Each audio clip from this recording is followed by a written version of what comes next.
A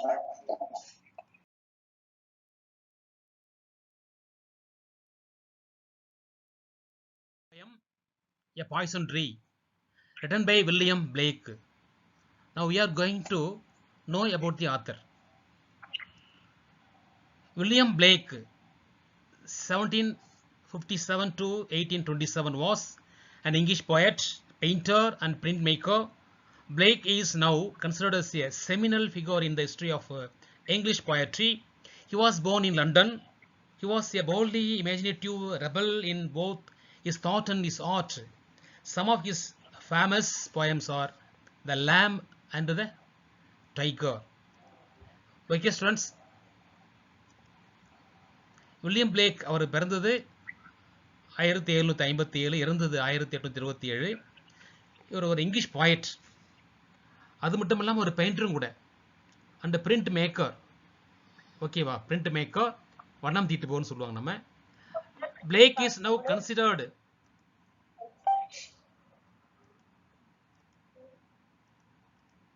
Blake is now considered a seminal figure. செமினல்னா பொட்டன்சியல்னு சொல்லுவாங்க. பொட்டன்சியல்னா திறமை மிக்க. ஓகே, அது திறமை மிக்க ஒரு ஃபிகர் அப்படின்னு நம்ம என்ன சொல்லுவோம், உருவம்னு சொல்லுவோம். In his history of English poetry. அப்போது நம்ம செமினல் ஃபிகர் அப்படின்னா திறமை மிக்கவர்னு அர்த்தம். இங்கிலீஷ் போயட்ரியில் ஒரு திறமை மிக்க ஒரு பிளேக் கருதப்படுகிறார். கன்சிடர்னா கருதப்படுகிறார், திறமை மிக்கவராக கருதப்படுகிறார். He was born in London. லண்டனில் பிறந்தார். He was a boldly imaginative. boldனா தைரியமான, ஓகே, மிக தைரியமான, imaginative rebel in both his thought and his art. தாட்னா சிந்தனை, ஆர்ட்னா கலை. ஓகேவா, இதில் துணிச்சலான ஒரு ரிபல்னா எதிர்ப்பவர், இமேஜினேட்டிவ் எபல் அப்படின்னா கற்பனையான ஒரு எதிர்ப்பாளர்னு சொல்லுவோம் நம்ம. ஓகேவா, இதில் சிந்தனையிலையும் கலையிலையும் ஒரு துணிச்சலான ஒரு எதிர்ப்பாளராக இருந்தார். எதிர்ப்பாளர்னா எதிர்க்கிறது, எல்லா விஷயத்திலையும் அவர் எதிர்ப்பார் அவர். Some of his famous poems are the lamb. லேம்ன்றது அருமையான போயம். த டைகர், இதெல்லாம் ஃபேமஸ் போயம்னு சொல்லுவாங்க. இப்போ நம்ம போயம்குள்ளே போகலாம், கவனிங்க. I was angry with my friend. I told my wrath at end. I was angry with my foe.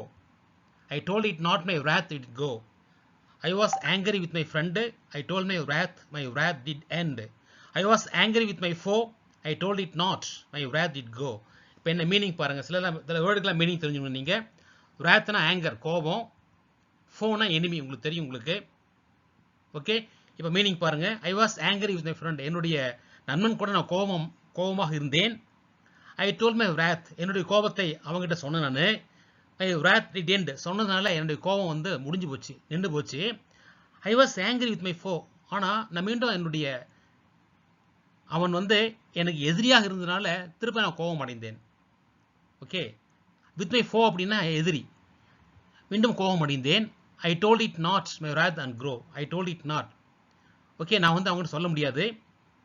My wrath did grow. என்னுடைய கோபமானது வளர்ந்தது, அவன் மேலே இருக்கின்ற கோபமானது வளர்ந்தது. இப்போ நான் உங்களுக்கு மீனிங் சொல்லியிருக்கேன். நான் என்னுடைய ஃப்ரெண்டு மேலே கோபமாக இருந்தேன். நான் கோபத்தை சொன்னேன், கோபம் முடிஞ்சுது. ஆனால் அவன் எளிமையாக இருந்ததுனால, ஓகேவா, அவன் மேலே கோபம் அடைந்தேன். அந்த கோபத்தை அவங்ககிட்ட சொல்லலை, ஆனால் என்னுடைய கோபம் வளர்ந்து கொண்டே இருந்தது. இதுதான் என்னுடைய மீனிங். இதனுடைய பேராஃப்ரேஸ் சொல்லுவாங்க. பேராஃப்ரேஸ் அப்படின்னா இது டோட்டலாக மீனிங் இங்கிலீஷில் பார்க்கலாம் நம்ம. இது கேட்குறாங்க, இதனுடைய ஃபுல் மீனிங் இங்கிலீஷில். ஒன் டே இந்த poet was angry with his friend. ஒரு நாள் ஃப்ரெண்டு கிட்ட கோபமாக இருந்தார் poet. He expressed his anger to his friend and it ended. அவருடைய கோபத்தை வெளிக்காட்டினார், கோபம் முடிஞ்சிருச்சு. They become friendly but being an enemy. அவர் ஃப்ரெண்டாக இருந்தால் கூட அவர் என்ன இருந்தார், எதிரியாக இருந்தார். அதனால I concealed my anger. என்னுடைய கோபத்தை அவர்கிட்ட காட்டல. As a result the anger is increased. ஆனால் என்ன ரிசல்ட் அப்படின்னா கோபம் வளர்ந்தது, கோபம் வளர்ந்தது. ஓகே, இதனுடைய இது என்ன சொல்லுவாங்க அப்படின்னா பேராஃப்ரேசிங் சொல்லுவாங்க. இது லைன் ஸ்டான்ஸா, இது பேராஃப்ரேசிங். ஒவ்வொரு ஸ்டான்ஸாவுக்கு மீனிங் செயலுடைய நம்ம விளக்கம் சொல்கிறோம் இல்லையா, அந்த மாதிரி பேராஃப்ரேசிங் சொல்லுவோம் நம்ம. இது நமக்கு எக்ஸாமில் கேட்குறாங்க. ஏன்னா எப்படி கேட்பாங்க அப்படின்னா இந்த ஸ்டான்ஸாவை கொடுத்துருவாங்க. Write the paraphrasing of the stanza அப்படின்னா இதை நீங்கள் எழுதணும் நீங்கள். ஓகே, நெக்ஸ்ட் போ ஸ்டூடெண்ட்ஸ். இந்த ஸ்டான்ஸை பாருங்க. And he watered it in furrows night and morning with my tears, and I sunned it with smiles, and with soft deceitful wiles, and I watered it in fears night and morning with my tears, and I sunned it with smiles and with soft deceitful wiles. Meaning பாருங்க. deceitfulனா Canning, ஏமாற்றக்கூடிய அர்த்தம். wiles அப்படின்னா tricks, சூழ்ச்சிகள் அர்த்தம். Okay, meaning பார்ப்போமா? and I watered it in fears night and morning with my tears. night and morning, இரவும் பகலுமாக மிக பயத்தோடன், இல்லையா? ஃபியர்ஸ்னா ரொம்ப பயமா, அச்சத்தோட என்னுடைய கண்ணீரால அதற்கு நான் நீர் ஊட்டினேன். அதே போல and I sunned it with smiles, புன்னகையோடு சூரிய ஒளியை நான் காட்டினேன். and with soft deceitful wiles, இதமான ஏமாற்றக்கூடிய சூழ்ச்சிகளோடு நான் அதை வளர்த்தேன். ஓகே, என்னுடைய கண்ணீரோடு பயமும் கலந்த வாட்டரை நான் தண்ணீரை செலுத்தினேன். புன்னகையோடு புன்னகையோடு ஏமாற்றக்கூடிய சூழ்ச்சியுடன் அந்த தாவரத்தை நான் சூரிய ஒளி காட்டினேன். என்னுடைய பேராஃப்ரேஸ் பாருங்க. Day and night he watered the plant in fears and with his tears. He gave sunshine to the plant of anger to grow fast. He greeted his foe with false smiles and cunning tricks. Okay students, இப்போ நம்ம பார்த்தோம். இது இதனுடைய விளக்கமும் இதனுடைய பேராஃப்ரேஸும் பார்த்தோம். நாம next போவோமா? நெக்ஸ்ட் பாருங்க. And it grew both day and night till it bore an apple bright, and my foe beheld it shine, and he knew that it was mine. பாருங்க, and grew குருன்னு படிக்கணும். and grew both day and night till it bore an apple bright, and my foe beheld it in shine, and he knew that it was mine. Meaning இதாக இருக்கான்னு பாருங்க. இதுக்கு போர்னா சுமந்து, போர் அப்படின்றது சுமந்துன்னு வரும் பாருங்க. and it grew both day and night, குருன்னா வளர்ந்தது, இரவும் பகலமாக அந்த மரமானது வளர்ந்தது. it bore an apple bright, பிரகாசமான ஒரு ஆப்பிளை சுமந்தது. அந்த மரமானது பிரகாசமான ஒரு ஆப்பிளை சுமந்தது. and my foe beheld it, beheld என்னது? பார்த்தான். அந்த ஆப்பிளை என்னுடைய எனிமி பார்த்தான். ரொம்ப ஷைனா பிரகாசமா இருக்கிற அந்த ஆப்பிளை என்னுடைய எனிமி பார்த்தான். and he knew that it was mine, அவனுக்கு தெரியும் இந்த மரத்தில் இருக்கிற ஆப்பிள் எனதுன்னு அவனுக்கு தெரியும் அவனுக்கு. ஓகே, இதோட மீனிங் பாருங்க. இரவும் பகலமாக அந்த மரம் வளர்ந்தது, ஒரு ஆப்பிளை தந்தது. அந்த ஆப்பிளை என்னுடைய எதிரி பார்த்தான். அந்த ஆப்பிள் மரமானது எனது என்பது அவனுக்கு தெரியும். இதனுடைய பேராஃப்ரேசிங் பாருங்க.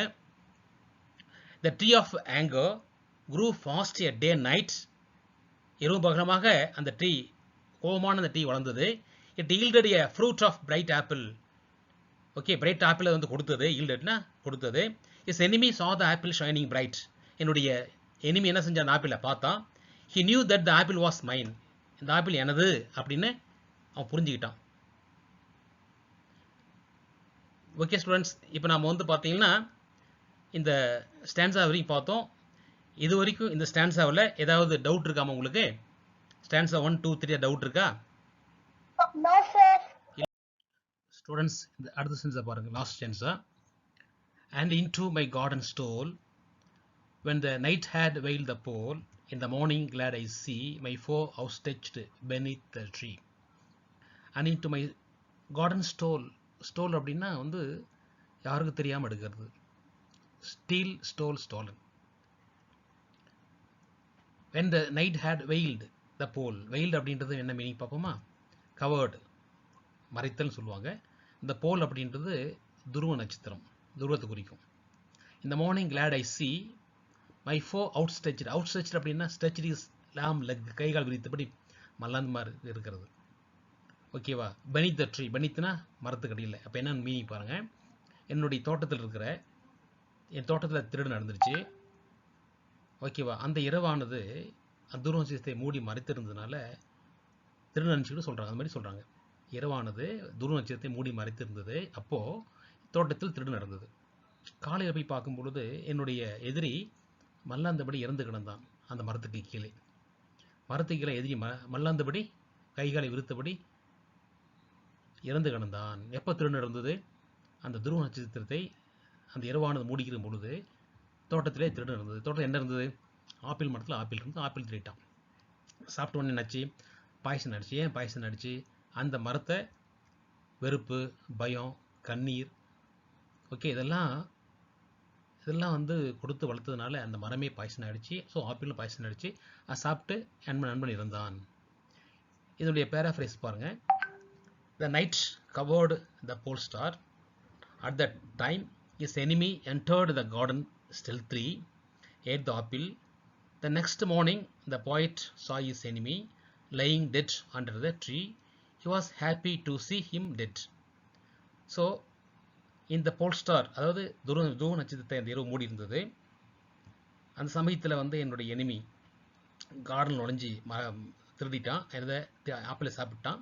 அடுத்த காலையில் நம்ம பார்க்கும்போது என்னுடைய எதிரி இறந்து கிடந்தான். அதை பார்த்து சந்தோஷப்பட்டேன். ஸ்டூடெண்ட்ஸ், இப்போ நம்ம வந்து இந்த ஃபுல்லாக கம்ப்ளீட்டாக அந்த 4 சென்ஸை நம்ம பார்த்துட்டோம். பாய்சன் ட்ரீ அப்படின்ற இந்த 4 சென்ஸை பார்த்துட்டோம். இது வந்து மனப்பாட செயல் அல்ல. இருந்தாலும் இந்த போயம் இருக்கிற எல்லாமே என்ன செய்றீங்க, படித்து பாருங்கள். இது மீனிங் புரிஞ்சுக்கிங்க. இது காம்ப்ரிஹென்சிவாக இருக்கிற கொஷின்ஸ்லாம் படிங்க, பேராகிராஃப்லாம் படிங்க, படித்து பாருங்கள். இதில் பொயட்டிக்கல் டிவைஸ் இருக்குது. இந்த பொயட்டிக்கல் டிவைஸ் வந்து அடுத்த நாள் நம்ம பார்ப்போம். நம்ம குறிப்பாக பார்க்கும்பொழுது இந்த ஒவ்வொரு போயமுக்கு ஒரு வந்து குறிக்கோள் இருக்கும். இதில் பல விதமான குறிக்கோள் இருக்குது. யாரையும் நம்ம வந்து பகைமை பாராட்டக்கூடாது, மற்றவங்க பொருள் எடுக்கக்கூடாது, அந்த மாதிரி பல விதமான இதில் இருக்குது. ஓகேவா? இது நம்ம மனப்பாட செயல் இல்லை. இருந்தாலும் நீங்கள் என்ன செய்றீங்க, நல்லா படித்து பாருங்கள், படித்து புரிஞ்சுக்கிங்க. ஓகே ஸ்டூடெண்ட்ஸ், நம்ம இந்த போயம் முடிச்சிட்டோம். ஓகே, நம்ம கிளாஸ் நம்ம எண்ட் பண்ணிக்கலாமா? Okay students, Thank you, sir. Thank you. Thank you, sir. Poem படித்து பாருங்கள், தேங்க்யூ.